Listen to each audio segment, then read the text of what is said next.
അറവ് നടത്തുന്ന സന്ദർഭത്തിൽ ബിസ്മി പറയൽ നിർബന്ധമാണ് എന്ന് നാം ഒരു വീഡിയോയിൽ പറയുകയുണ്ടായി.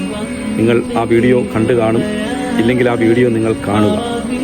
അതുപോലെ അറവ് നടത്തുന്ന സന്ദർഭത്തിൽ പ്രത്യേകം ശ്രദ്ധിക്കേണ്ട മറ്റൊരു കാര്യമാണ് അള്ളാഹു അല്ലാത്തവരുടെ പേരിൽ അറക്കപ്പെട്ട മാംസം അത് കഴിക്കാൻ പാടില്ല.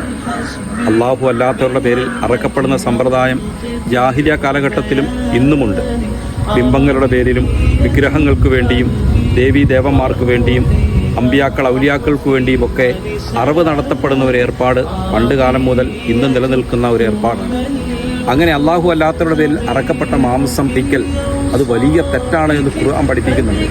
സൂറത്തുൽ ബഖറ 173-ാമത്തെ സൂക്തത്തിൽ കാണാം, ഇന്നമാ ഹറമ അലൈക്കുമുൽ മൈത്തത്ത വദ്ദമ വലഹ്മൽ ഖിൻസീർ വമാ ഉഹില്ല ബിഹി ലിഗൈരില്ലാഹ്.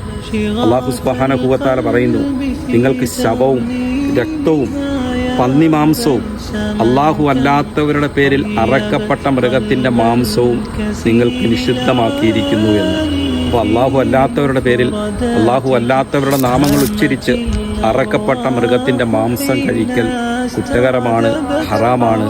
അത് ശവത്തിൻ്റെ കൂട്ടത്തിലാണ് അള്ളാഹു തആല എണ്ണിയിരിക്കുന്നത്.